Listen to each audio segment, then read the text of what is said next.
sit back and relax. You're listening to the WealthTech Today podcast, and I'm your host, Craig Iskowitz, founder of Ezra Group Consulting. This podcast features interviews, news, and analysis on the trends and best practices about wealth management technology. And this is our September news roundup. We've got a lot of stories for you, including some custodian stories, some portfolio management stories.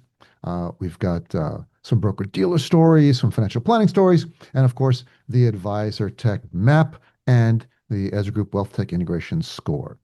And of course, the news can't be complete without stories about AI. And speaking of AI, what is your firm's AI strategy? Do you even have one? If not, you are flying blind into a storm of changes coming for our industry. At Ezra Group, we help wealth management firms turn their AI chaos into a competitive advantage. Our tech stack and AI strategy solutions are built specifically for advisory businesses, integrating your custodial feeds, your portfolio management, your CRM, and your AI tools into a single scalable source of truth. If you want to free your firm for exponential growth, you need to run, not walk, to our website, ezragroup.com, and click the golden Contact Us button on the homepage. Whether you're building or evaluating your first AI-powered solution or struggling with a bloated tech stack that's become a liability, the experienced team at Ezra Group will help you design, optimize, and future-proof your infrastructure. We know what works and what doesn't. Please visit ezragroup.com to learn more and schedule a free strategy call today. A couple quick housekeeping chores. Please subscribe to the show, yada, yada, yada. Check out our sponsor, the Invest in Others Charitable Foundation at investinothers.org. And they just had their annual gala and announced the winners of some nice prizes for advisors charities. So check them out at investinothers.org. And if you are a wealth tech vendor, software provider to the industry, please go to our website, ezragroup.com/register, and register your product with our Wealth Tech Integration Score database so that we are up to date and your integration score is always up to date. So let's kick this thing off.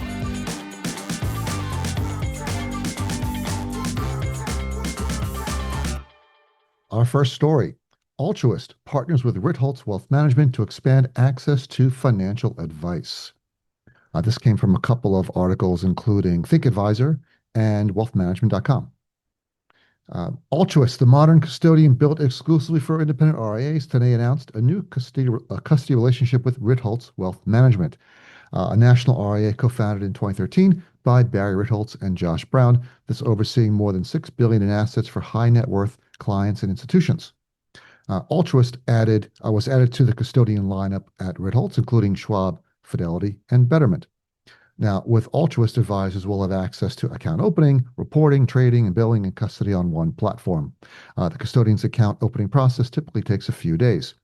Now, the article didn't say anything about converting existing assets or accounts onto Altruist, so I'm assuming they're just adding this as an additional option. And knowing what I know about Altruist, it's a great product, a great platform founded in 2018. It's evolved into a self-clearing custodial platform with integrated brokerage services, including account opening, reporting, and trading and billing. What's interesting about Altruist is they're really founded, in my opinion, as a fintech that was reselling custody, which was a great idea. Founded by Jason Wenk, who's a serial entrepreneur, has a number of successful companies under his belt before he started Altruist. And they were really a fintech that was reselling custody from, at first, Drive Wealth. Then they switched over to Apex. And then they eventually built their own tech stack, their own custodial stack, which is a non-trivial task. And even bought SS&G, another custodian. And now they are fully, as you mentioned, self-clearing custodial platform. They partner with Ritholtz. One of the founders of Ritholtz is Josh Downtown Brown. He's the guy who turned blogging about Wall Street's dirty laundry into a wealth management empire. He's a regular on CNBC's Halftime Report, and he's mastered the art of making complex financial concepts digestible without dumbing them down. He's authored a number of best-selling books, including Backstage Wall Street, Clash of the Financial Pundits, and You Weren't Supposed to See That, all of which I have read. They're all really good books, so you should check them out. The founders of Ritholtz are also co-creators of the Future Proof Festival with Matt Middleton, who has been on our podcast. And I was just at the most recent conference in Huntington Beach, California, early this month. I didn't get to see Josh, but I did get to see Matt. So check out my conference summary on the Future Proof Festival on our WealthTech Today blog. Now, in April, Altruist raised over $150 million in a Series F funding round that valued the RIA custodian at $1.9 billion and brought its total fundraising to $600 million. Now, at the time, company executives said the funding would go towards developing new technology, tools, products, and other features. So it's interesting in this article, they've alluded to a new service model and broader investor base, where Josh Brown had mentioned that they're focusing more on a wider range of clients, not just those with millions to invest. So it seems to me that the reason they're announcing this partnership with Altruist is that they're going after Henrys, so high earnings, not rich yet, and younger generation investors, where the Altruist platform would be more appealing. Now, I think talking to some other consultants in the space, I think we agree that sometimes larger firms feel trapped because they want to be multi-custodial and show that they're agnostic, but maybe Schwab and Fidelity aren't enough for them. So they look to newer players like Altruist that might have a quicker turnaround, newer technology. It's very common. So I also pulled some data on RIAs and custodians, and according to the SEC, this came from Think Advisor. About 30% of RIAs between 100 million and 250 million in assets use multiple custodians. However, that number jumps to 72% for firms with over 5 billion in assets, which is where a lot of Ezra Group's clients play. So we see definitely most of our clients are multi-custodial, and the reasons being mostly it's due to mergers. When you buy into the customer, another RIA, you don't want to convert and repaper the assets, so you just add another custodian. Also, higher net worth clients often come with their own custodian. We've seen some of our clients with 30 or 40 custodians at the very, very high end. So about a third in general have more than one custodian. And we're seeing some growth in the custodial business. Of course, we've seen Fidelity and Schwab and Pershing grow, but I believe Altruist, according to some most recent data, this came from wealthmanagement.com, while they're still the fourth place custodian in terms of size, they grew about 100% last year in terms of number of relationships, up to 1,200 relationships now. Now, they don't release their AUM, probably because it's a little bit lower than they would like it to be, but they're still on the rise. And Altruist Rise underscores the industry's shift towards digital-first custodial solutions. Some analysts from Advisor Pro wrote, this growth aligns with the broader trends of RIA seeking streamlined, tech-driven platforms to meet evolving client expectations. And 2 years ago, Altruist launched their self-clearing platform, which they call Altruist Clearing, in the final step to becoming a full-service custodian. And let's see, they also announced oh, sorry. I'm going to move to more news from Altruist, but before that, you can check them out at altruist.com and ritholtzwealth.com. But in similar Altruist news, they announced the launch of Hazel, their AI service resource for advisor clients. It marks the first AI product release since Altruist acquired Time, probably the worst named AI tool in our space, THYME, like the spice, that they acquired in June. It's a quick turnaround. I have to say, buying the product and then launching the new product at the Future Proof Festival the first week of September. So pretty fast turnaround for them. With the new assistant, advisors can ask questions and it will answer them based on a firm's recorded conversations, emails, documents, and CRM, as well as market and regulatory information. It can also provide daily snapshots, draft client emails, create tasks following meetings, and sync them with the advisor's CRM, prep for advisor meetings, take real-time notes, and safeguard client data. It does everything. Advisors can access Hazel as a standalone platform for $60 per seat per month or $600 per seat annually. And I believe at the Future Proof conference, they did announce it was going to be free until the end of the year. But you want to fact check me on that. You can check them out at altruist.com.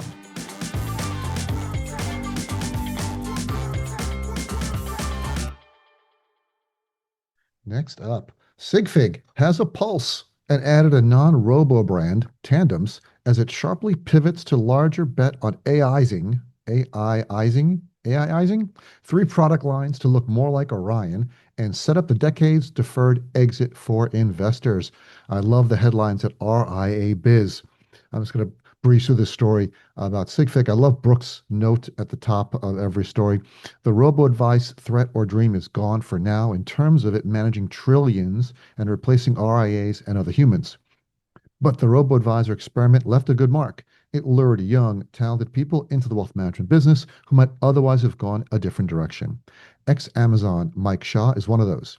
He founded SigFig with one idea in mind and landed differently. What's left is thriving and promising enough that Shaw, fairly quiet for years, engaged in a great interview. He's been busy and has an extra bounce for what SigFig, now also Tandems, can do with AI. All right. 5 months after losing UBS as a major customer, SigFig is edging away from robo-advice to become more like Orion or Advizon with a little help from AI. The San Francisco firm's Robo will still be known as SigFig, but its under the radar 60 billion of AUA enterprise unit will now be known as Tandems. It's bringing in revenue sufficient to cover the cost of revamping its portfolio management software and launching two new product lines. Putting a new name on the company helps people realize the significance of the expansion that we are executing, says CEO Mike Shaw, who co-founded SigFig in 2007 under the then name WikiInvest. Uh, we have a great legacy building in the robo-advisory space, but we've been focusing on a much bigger opportunity for a long time, and the enterprise opportunities are only getting bigger and larger, Shaw adds. It's a bold but high-risk move, says Alois Perker, founder and CEO of his own consultancy, Perker Partners, via email. And he's right. It is a high-risk move, but they really have to. They don't have much other options since the digital advice phase of the industry has sort of gone by the wayside. And they really have some decent technology in the back end, but in order to apply it, you need to build out an enterprise platform. Then you're going head to head with the enterprise firms like Envestnet, Orion, and to a lesser extent, if you're going to larger RIAs, you can also be running into Black Diamond and Advizon, so to speak. So they really need to separate that. I understand why they're rebranding. The SigFig name is all about robos, and if you're going to be buying enterprise software, you don't want that association. So Tandems isn't the greatest name, but it's definitely better than SigFig. They have much to prove to investors, considering who they're going up against. And there was something else in this article about the firm being backed. They have 120 million in VC funds raised over 6 rounds, most recently in 2018. So they haven't raised any money since 2018. So that's good and bad. It's good that they haven't needed it, but also bad that no one's looking to put more money into the company in the last 8 years, right? Was it almost 2026, right? So it could be good that they've got enough money from their revenue to keep going, but also in this day and age, you need more funding. You look at Orion has gotten a couple of rounds of funding from their VCs and other firms, and of course, Envestnet was just acquired for 4.5 billion, and they're investing another billion into their platform. On other news that you hear about later. So every year we've seen more adoption, growth, and revenue, according to Shaw, and their investors are excited with the launch of Tandem. Now, the 60 billion in this article, someone mentioned that they think it's a lot. I think it's tiny. That 60 billion in AUA, not AUM, but AUA, is a drop in the bucket, right? I did an article. If you look at the news last month, I had the story that Orion just hit 5 trillion in AUA. So coming and saying we got 60 billion, I mean, that's no big deal. You should have kept that number secret. I would have kept that number quiet if I were you guys. They also announced that they have 3 billion in AUM. Still a 3 billion? Man, I mean, there's not much going on there. This isn't floating my boat. I mean, it doesn't mean the technology is bad, but you don't have a lot backing you up.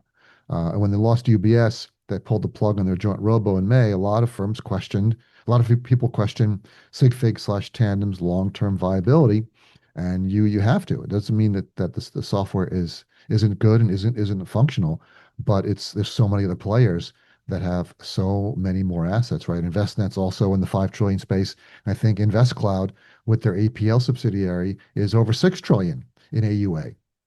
All right, so you're coming in as a very, very small player.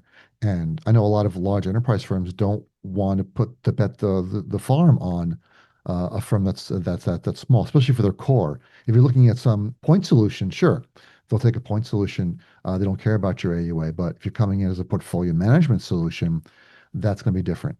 Now, they have also announced an AI initiative, as every vendor has to do these days, and they call it as becoming a wealth OS, an AI native wealth OS. And I've been trying to come up with some better names for these platforms that are going to be AIizing themselves, um, and taking over more and more of the advisor desktop with AI. Wealth OS is as good as any. Advisor OS, um, advisor resource planning solutions.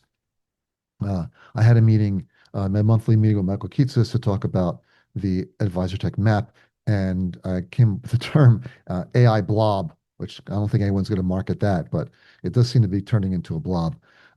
AI native leans on the success of the last major revamp of financial services software architecture when software was moved from the desktop to become cloud native.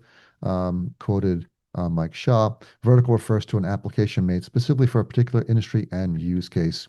We see Tandems, the new name, as technology that unlocks verticalized AI for financial advisors, and that's what we mean by an AI native wealth OS. I'm glad you explained it because I don't know what that means. A lot of companies with existing products sprinkle a little bit of AI here and there. Others are going all in, reinventing their products and solutions and reimagining their businesses. We definitely see ourselves in the latter camp. Good. Do the best you can. There's so many different companies coming in with AI solutions.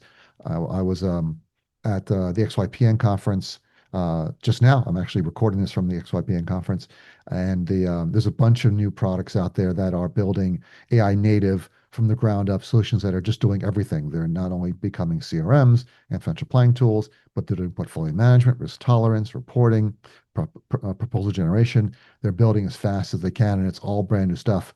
Now, I'm not saying you should just jump in with both feet, but you definitely need to look into it. So this is a really interesting article about this rebrand, and just let me just jump down to the bottom of the article here. So Tandem's legacy retail robo-advisor is also not going anywhere, gets to keep the Sig Fig name. And RIAs have long since faded away as a serious part of Tandem's business. We've always heard that our product works really well for the RIA segment. We hear that they want to use their product, but we haven't been able to support the sales model and have been focusing on larger enterprises. That's an unusual statement to make. Long term, we'd like to serve the RIA market by partnering with the bigger platforms they use so they can still benefit. In the last 10 years, we've transitioned almost completely into an enterprise B2B tech company. We're not set up to proactively reach this large RIA audience at scale right now. Okay, that's an interesting thing to tell the press when you're rebranding your product. But if you're interested in learning more about it, their website is tandems.ai.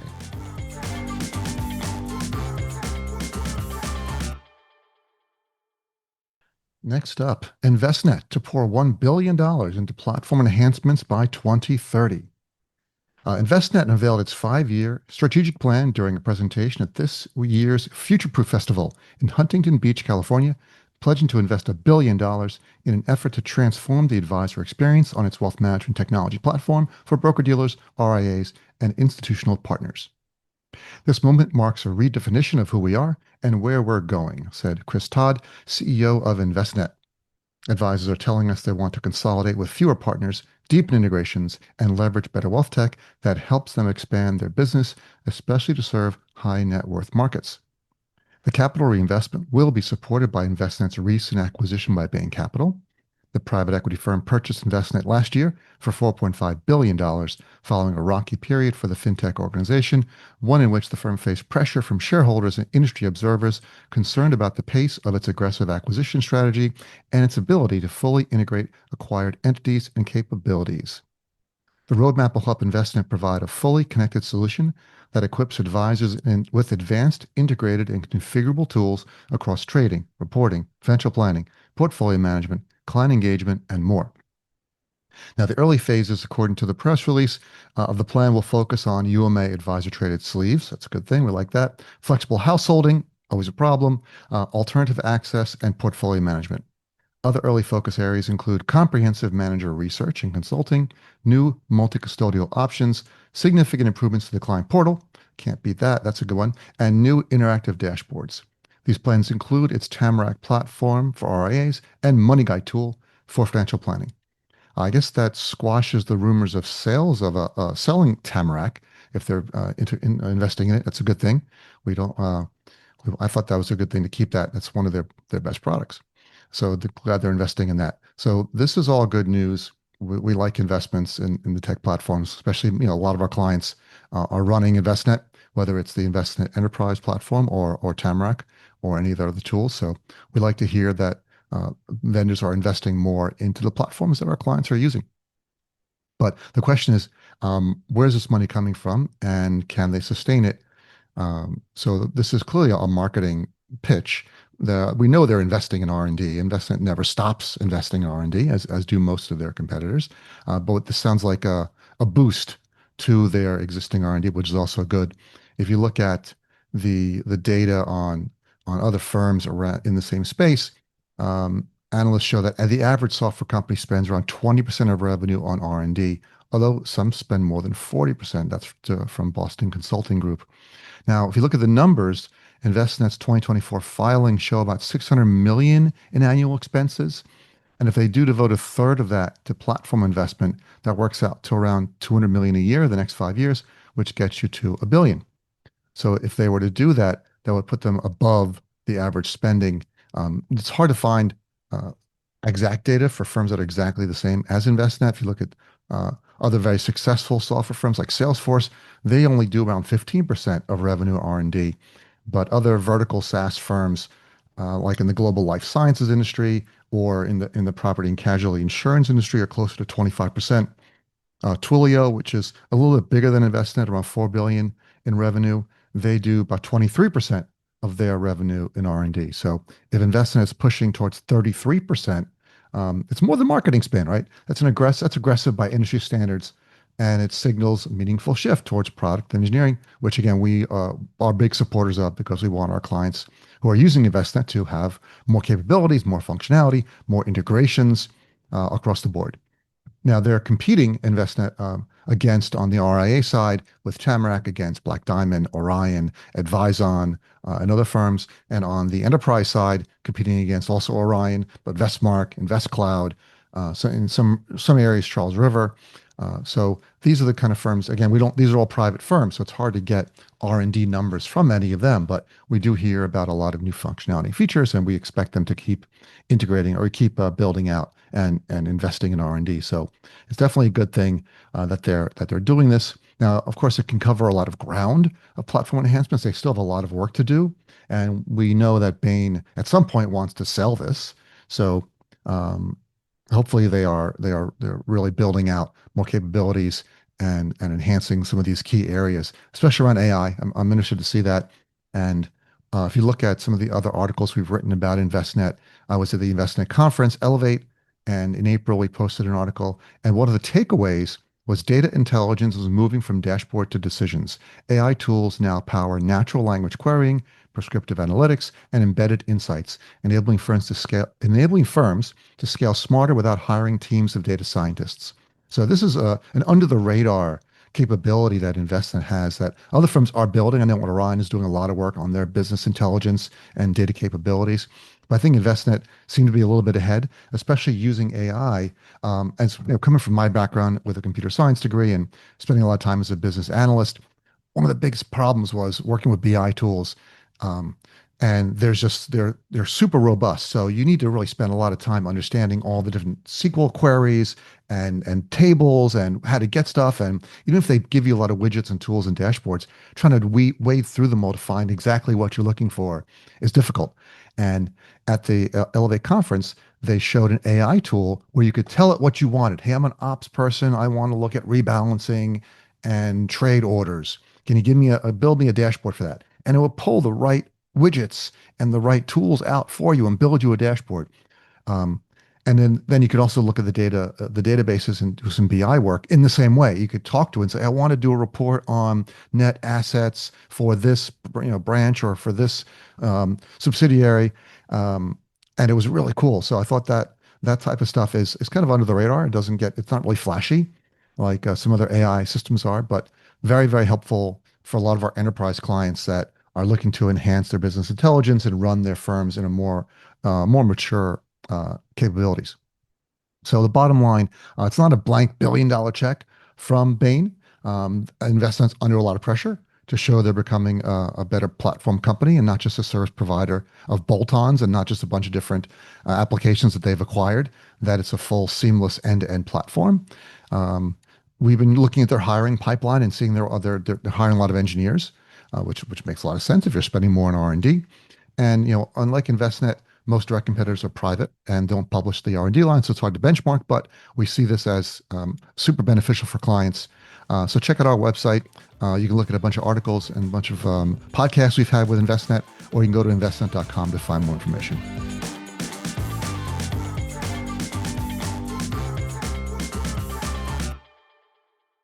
Next up, Orion showcases evolution of wealth tech platform at Future Proof Festival with bunch of product launches. So we just covered Envestnet's future-proof product announcements, and now we're going to do Orion. Orion announced three major initiatives or innovations at Future-Proof, headlined by the debut of AI assistants designed to put real-time data and insights directly at advisors' fingertips. So the company unveiled a bunch of these AI-based tools. One's called their Report Assistant and Query Studio, giving advisors and ops teams instant natural language access to complex data and report creation. The Orion Summit Experience, which is a digital platform that sits on top of the Orion platform based on their Summit Wealth acquisition, which they made in January. And Orion Strategic Insights, the real-time growth intelligence experience for C-suite leaders.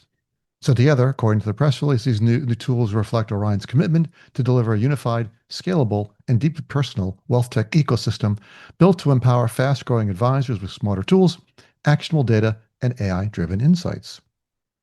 Today's advisors are under increasing pressure to deliver more personalized value in less time across more complex client relationships, said Natalie Wilson, CEO of Orion. That's why every innovation we're unveiling at Futureproof, AI Assistants, Orion Summit Experience, Orion Strategic Insights, is rooted in one goal, helping advisors meet the evolving needs of their clients with clarity, insight, and scale. This is innovation with purpose designed to elevate every client experience. Glad to hear that. And I just recorded a podcast with Natalie that will be live, I think, in 2 weeks. So you can look out for that episode. And we spoke a lot about some of these innovations and a lot about the Orion Summit experience. So I won't go into too much detail here because Natalie has a much better take on it. But talking about the AI first innovations that they announced, the AI assistants are just the beginning. What Orion is building now is far more transformative, said Reed Colley. Speaking of Summit, the president of Orion Advisor Technology and former founder of, not the former founder, yeah, he was the founder of Summit Wealth and the founder of Black Diamond. We're not layering AI on top of our technology. We're re-architecting our foundation so it becomes the engine behind every insight, every decision, every client interaction. I'd like to see how they're doing that. I mean, it's very difficult for a legacy vendor with so much technology that they built over 20 plus years to re-architect all of that. That is going to be a huge undertaking. We're entering a new era where AI isn't just a tool, it's the platform powering everything we do. From productivity unlocks that free advisor capacity, to intelligent agents that streamline workflows across the firm, to generative AI that guides next best actions with speed and precision, this is about reshaping the advisor experience from the ground up. I fully support that, where I see that as being the next phase of AI because it's becoming very quickly. So if Orion is doing these things, then they're right on time and right on target. Debuting this week are their first two AI assistants. And they're not what you would think the AI assistants would be. They're not meeting assistants. There is a report assistant, which is embedded in Orion's report builder. This tool allows advisors to generate client-ready reports simply by asking, streamlining a traditionally high-effort task. And also the Query Studio, a natural language interface that lets ops teams extract complex data sets without coding, eliminating reliance on support tickets and custom queries. So very similar to what Envestnet announced at their conference back in April, which I just talked about in the previous news story.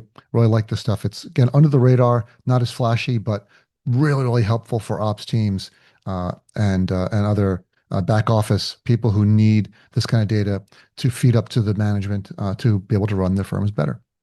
So currently in alpha, these features will enter beta in Q4 of this year. So I guess that's October, November, December timeframe, with broader rollout in early 2026. Additional AI assistants will support new account opening, billing, and broader recon, that are currently in development. I think new account opening is an area where I've seen a number of startup AI firms targeting because account opening is so complicated, especially when you add things like alternative investments, different types of accounts, and other things trying to do all at once. It is a bit of a pain in the ass, especially when you have multiple custodians. So if any innovation around that area, we are watching very closely. The second big announcement from Orion Summit Experience. I'm just going to go through this briefly. As I mentioned, Natalie talks about it on the podcast. The Orion Summit Experience, made possible through Orion's January 2025 acquisition of Summit Wealth Systems, is now fully integrated into Orion's ecosystem. That's pretty fast, 9 months to get that done. Designed for firms serving ultra wealthy investors or those looking to deliver a truly holistic representation of their clients, which is everybody. Doesn't every wealth firm want to deliver a truly holistic representation of their client services? The Orion Summit Experience delivers a customizable, firm-branded interface powered by unified data and embedded tools. The experience helps firms tell their story, support diverse client personas, and embed outside experiences that reinforce their value, creating a seamless, personalized journey for complex wealth and family structures. Key features include a premium client experience tailored for complex wealth and family structures. I'm assuming that's a portal, sort of a family office portal is what they mean by a premium client experience. A unified advisor workspace with embedded CRM, reporting and planning, and white glove onboarding and configuration support. So I'm not confused. I'm interested to see how this is going to work because Orion already has an interface. It's the Orion interface, what a lot of our clients are using. Our Ezra group, our clients are pretty much divided on the RIA side, at least, in thirds. We have a third Black Diamond, a third Orion, a third Tamarack. And they're all happy. Everyone's happy with what they have. So I'm interested to see what this new premium client experience looks like. Is this more of a family office style portal, which often has things like family org charts and more communication tools, better dashboards, better document vaults, and more secure document vaults for sharing with third parties. A unified advisor workspace with embedded CRM. Is that Redtail? I don't think so. I mean, Redtail is not really a family office style CRM. And most family offices really don't need CRM because they're a family office. So the how that's going to work, I'd like to see. The reporting and planning, what's the planning for family offices look like? And the white glove onboarding and configuration support. Lots of companies, once they get very successful, and we've seen this across Black Diamond, Tamarack, and Orion, support tends to be intermittent, whether it's really good or not. Sometimes it's good, sometimes it's bad. And that's just the nature of a company that's growing very fast and has thousands of clients. You have turnover in support. You don't always get the A team. So I would love to see how they're building this white glove onboarding experience. I want that for my clients. Why can't every one of my clients get a white glove onboarding experience, not just the Summit ones? So I have a lot of questions about this. So I'm going to try to reach out to my Orion contacts and get some answers here. Available as a premium add-on to any Orion stack, the Orion Summit Experience can be included in new agreements or added to existing client configurations. I wonder what it costs. It also serves as the defining feature of the Orion Family Office stack. Yes, that's new, which combines the Advantage stack with the Orion Summit Experience to deliver personalized, scalable wealth management. All right, that's all I have for this. You can check them out at orion.com.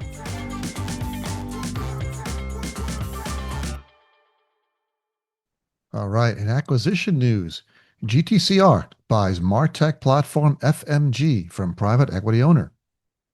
GTCR, the Chicago-based private equity firm that owns other companies in the wealth management space, has penned an agreement to acquire FMG Suite, a marketing tech platform for financial advisors from Aurora Capital Partners.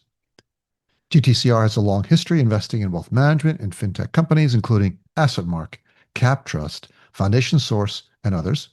The investment will help FMG continue to build out its product suite, expand its AI capabilities, and scale enterprise relationships.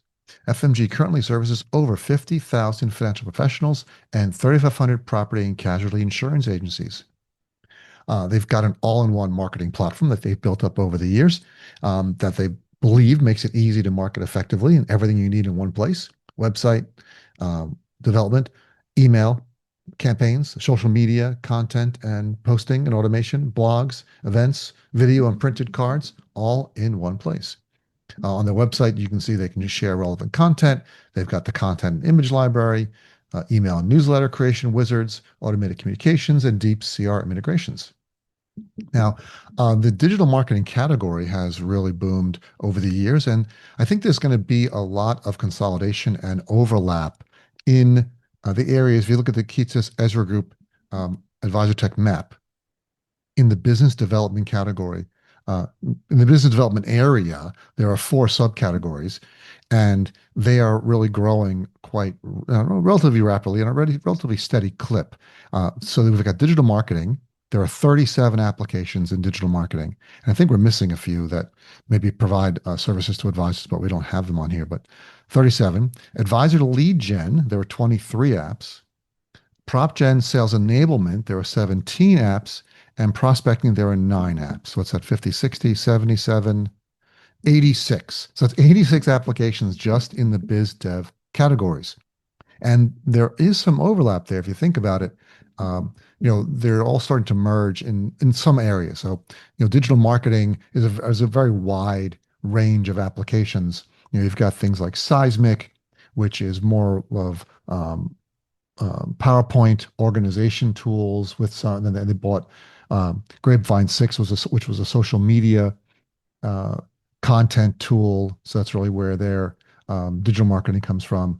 Firms like Snappy Kraken, of course, which has got a full featured, automated advisor platform. MailChimp, which is just email. HubSpot, which is a generic tool, but a lot of advisors use it. Advisor Stream, which is purely content.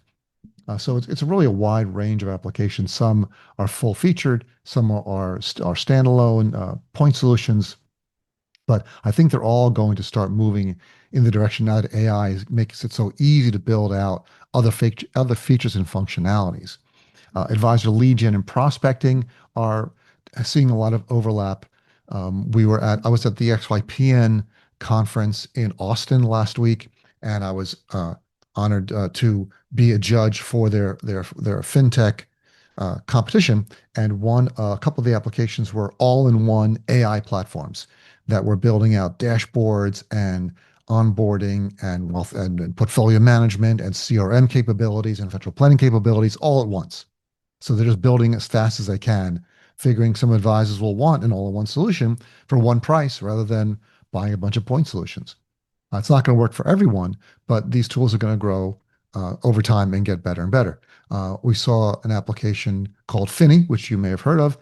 They are in the prospecting category, but they're really building out, since the last time I saw them, a full digital marketing platform that can do a lot of the things that applications like HubSpot can do, right? So it's not anywhere near HubSpot. It's a very, very small subset, but it's doing some of the key features and functionality, like tracking website visits, tracking social media usage by prospects. It's a lot of interesting capabilities.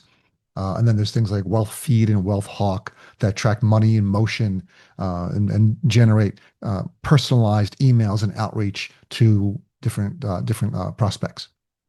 In the prop gen sales enablement category, which we renamed a couple months ago, Michael and I, because people didn't seem to understand what sales enablement was, and a lot of these tools are really proposal generation tools, but they're moving more into the nurturing categories where they're not just doing proposals, but also moving prospects along in the nurture life cycle to get them to become clients.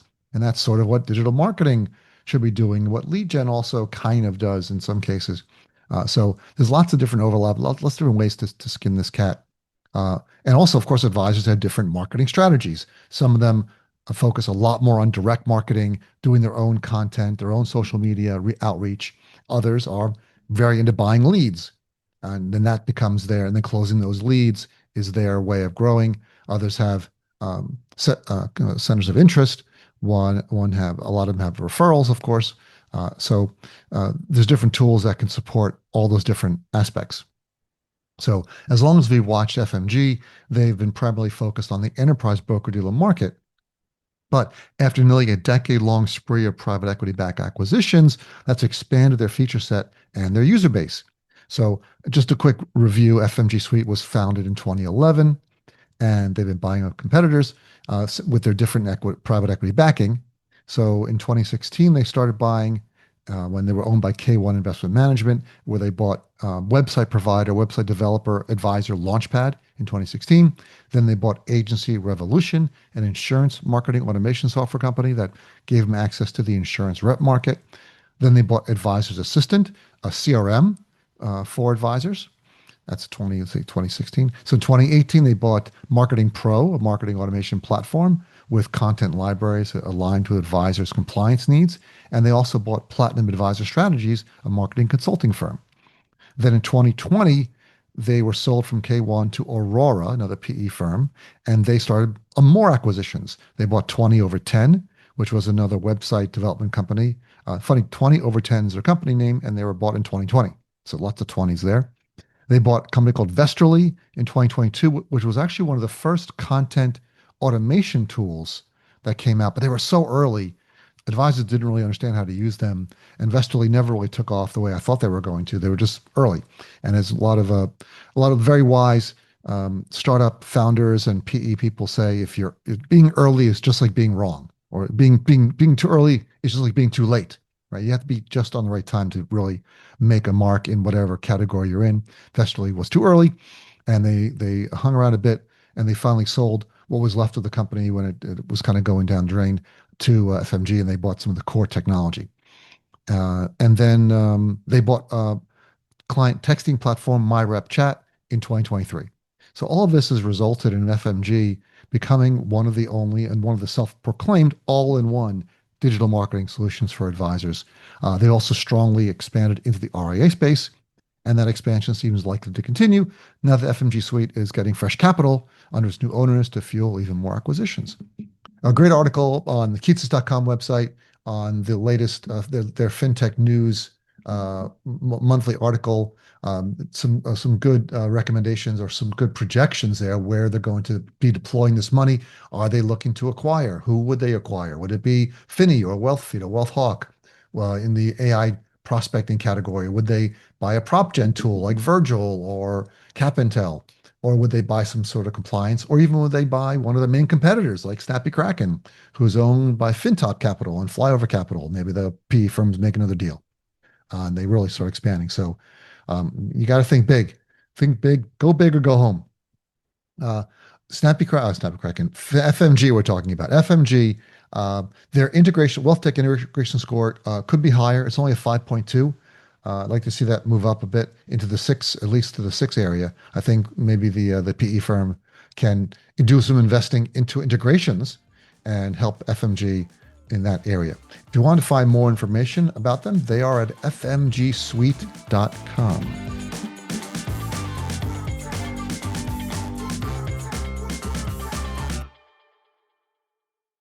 Next up, we're doing our financial planning segment. We've got stories about all of the top 3 financial planning applications. First is Ameriprise switches to MoneyGuide. Ameriprise, one of the nation's largest brokerage firms, is winding down its relationship with financial planning software business Naviplan and moving its brokers to Envestnet's MoneyGuide, according to a source with knowledge of the situation. A source told Citywire that Ameriprise informed its advisors the company's relationship with Naviplan will fully sunset by December of 2026. The change in financial planning software providers will affect more than 10,000 affiliated Ameriprise brokers. An investment news article from 2020 identified Ameriprise as one of Naviplan's biggest individual customers. One of the wealth management industry's most popular pieces of financial planning software in the early 2010s, Naviplan now commands a very small market share relative to competitors such as MoneyGuide and Fidelity's eMoney. A 2025 edition of the T3 Inside Information Advisor Survey identified Naviplan as having 1.1% market share, down from 1.6 a year before. The survey found that eMoney had a 28% market share and MoneyGuide Pro had a 23% market share. And the Keatsis survey is pretty close to that, having eMoney at 32 and MoneyGuide at 22 and Roy Capital at 21. So Los Angeles-based InvestCloud added Naviplan when it acquired its parent company, Advicent, from PE firm Vista Equity Partners. Man, they were probably glad to get rid of that in 2021 for an undisclosed financial terms. The Advicent acquisition came a few months after PE firm Motive Partners and Clear Lake Capital teamed up to buy an 80% stake in InvestCloud. In the year since, InvestCloud has overhauled its C-suite and gone through multiple rounds of layoffs.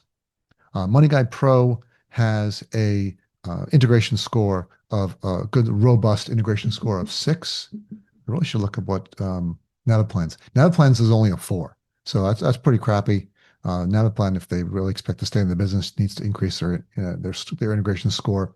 And as I mentioned, Money Guide is a solid 6.12.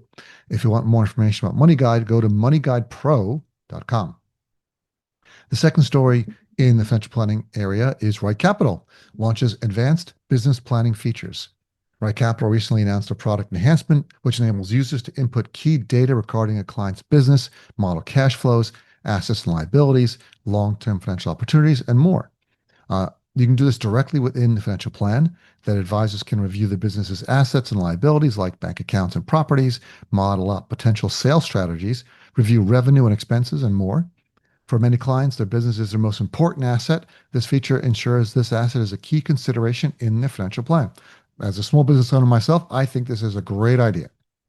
These new business planning capabilities are a great addition to Right Capital, said Christopher Perry, founder of CJ Perry Financial. I work with business owners, and this update significantly enhances how I can model their businesses in Right Capital. I look forward to showing those clients the impact that various business strategies could have on their financial plans. Great idea. Now, advisors can model out multiple businesses, test various strategies for each one of those, and implement the strategies in their retirement plan at the click of a button. From small operations to roaming enterprises, Right Capital now offers all the tools advisors need. Right Capital is the #1 in the WealthTech integration score with a 6.6. Congratulations, Right Capital. Keep up the good work. And finally, eMoney. We had eMoney CEO Susan McKenna on the podcast. It was just episode 306. And you can read about that. We talked about legacy software challenges, how tough it is when you're a successful provider like eMoney, that you've been in the business for 20 plus years, and how do you manage your dual mandate of managing your existing clients, what they are looking for, plus building innovative tools. We talked about strategic partnerships. We talked about their AI implementation, some of the things they're doing around AI workflow efficiency. We talked about their portal, which is one of their best features, and some people buy eMoney just for the portal, and how they launched a premium client portal in April with a mobile app as its centerpiece. We talked about their strong in-house built data aggregation services, and we talked about the evolution of the eMoney platform.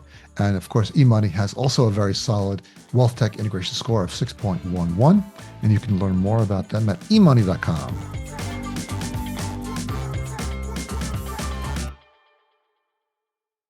I want to give a quick update on my time at XYPN 25, XYPN Live 2025 in Austin.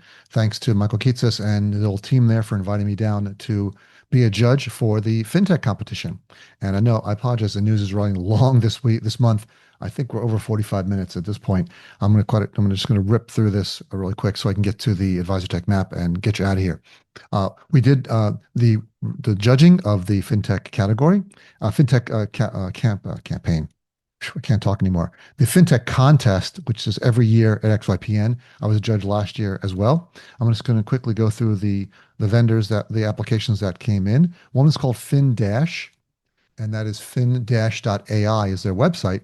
And they started out as a financial planning AI tool where they were running dashboards and building all these capabilities around AI, but they have pivoted or expanded their capabilities to become an all-in-one platform. They're building out a CRM, a collaborative dashboard, a family office portal, document vault.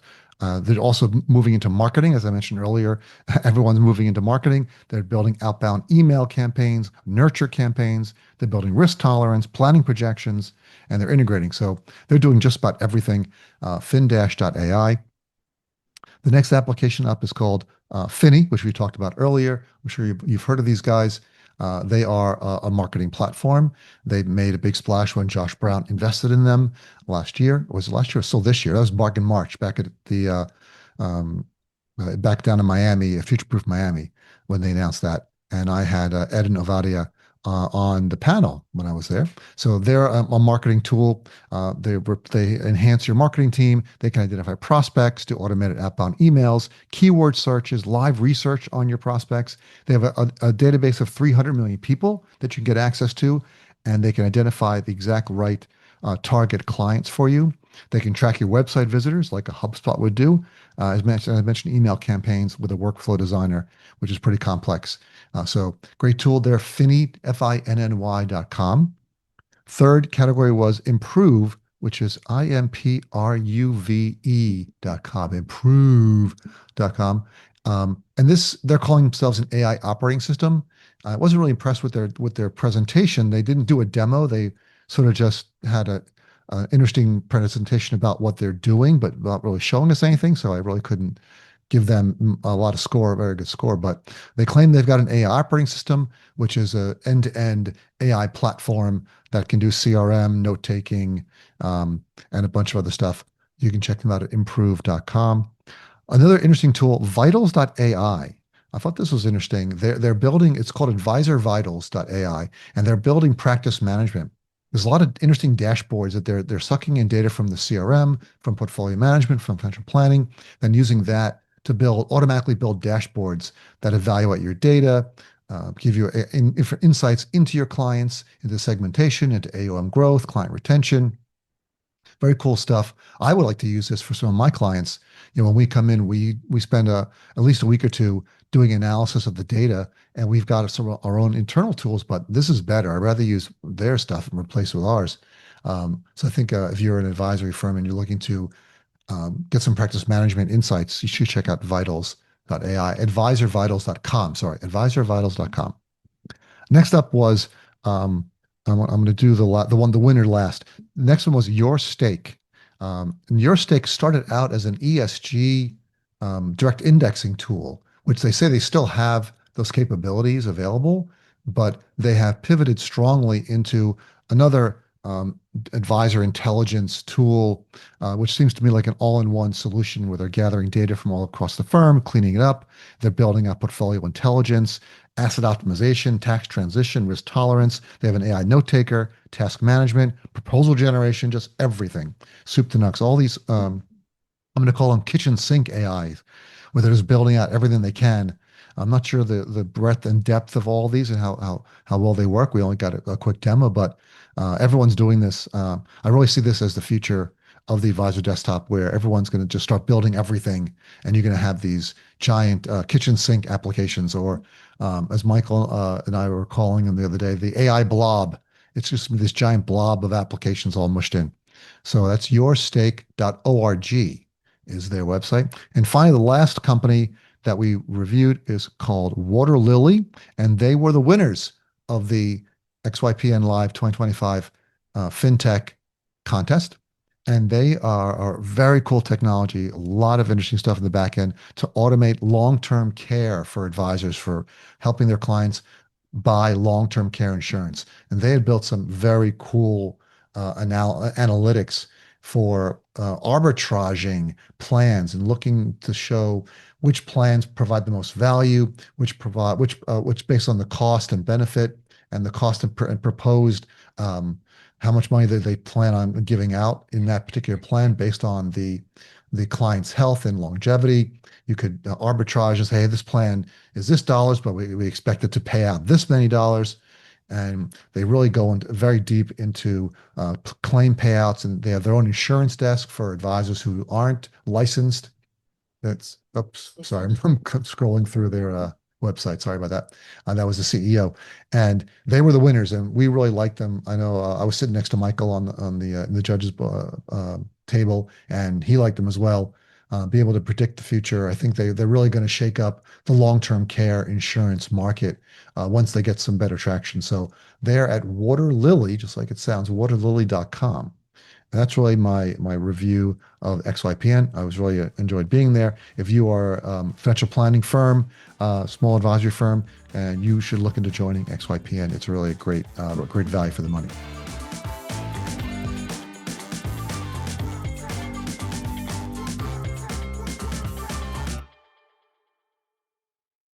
Finally, we're at the end of the news on the Advisor Tech map and the WealthTech integration score. So I'm just going to plow through this as well, try to get you out of here. So this month, Michael and I meet every month to go over the map and new applications. I'm just going to quickly hit these. First one was VidVisor. They are a digital marketing platform. Well, let me get the links here. Apologize. VidVisor, a digital marketing video platform that helps advisors build videos that they can then push out to their clients. Where's VidVisor? There it is. So I'm just going to get the website for you. Vidvisor.io. Next up is Wealth Sites, and they're a website builder because we need more of those. They can help advisors engage to create and manage modern, performance-driven websites purpose-built for financial advisory firms. Wealth Sites. It is wealthsites.io. Next up is Integrated Advisor. They do business intelligence and metrics. Business Advisor. Where is it? Integrated Advisor. Integratedadvisor.com. That's a good name. Founded by a financial planner of 28 years. Next up is Retirement View Pro, which is going into the sales enablement category. And they are retirementviewpro.com. And they use the program to do live retirement planning with clients and prospects. You can illustrate the impact of annuities, life insurance, etc., in the context of their retirement with a net worth report. Retirementviewpro.com. Then there was another company called Wealth Link or Wealth Line. I have the Wealth Link. I guess it must be Wealth Line. Wealthline.ai ensures every prospect and client hears a firm-branded, ultra-realistic voice that answers, dynamically routes, and books calls 24/7. So you can use this as your automated, secretary or a receptionist. So whenever anyone calls your office, they get an ultra-realistic voice rather than a busy signal or voicemail. And that is wealthline.ai. Then we also added Hazel, which I'm sure you've heard about, which is Altruist's AI assistant, Hazel.ai, which they announced at Futureproof. And finally, that's it, is it? Was there one more? Nope, that's all I got. Education Advisor. So another one, this is in the education category, the specialized planning education category. Educationadvisor.org gives you ROI-driven tools to help clients make smarter education decisions, protecting assets, preserving long-term plans, and strengthening your role as their trusted advisor across generations. So that was, I believe, 7 or 8 new applications added to the Keats's Ezra Group Advisor Tech Map. And then, of course, if you are a WealthTech vendor, you should go to ezragroup.com/register and register your product with our WealthTech integration score, and make sure you can update all the data we have on you so your WealthTech integration score is always up to date. And that's it. You've reached the end of another episode of the WealthTech Today podcast. Thanks for listening. But before you go, as I mentioned, go to our website, ezragroup.com, scroll to the bottom of the homepage, and sign up for our newsletter. Once a month, you'll receive an email chock full of wealth management goodness, news, information, and updates. You will not be disappointed. Thanks again for listening, and talk to you all again next time.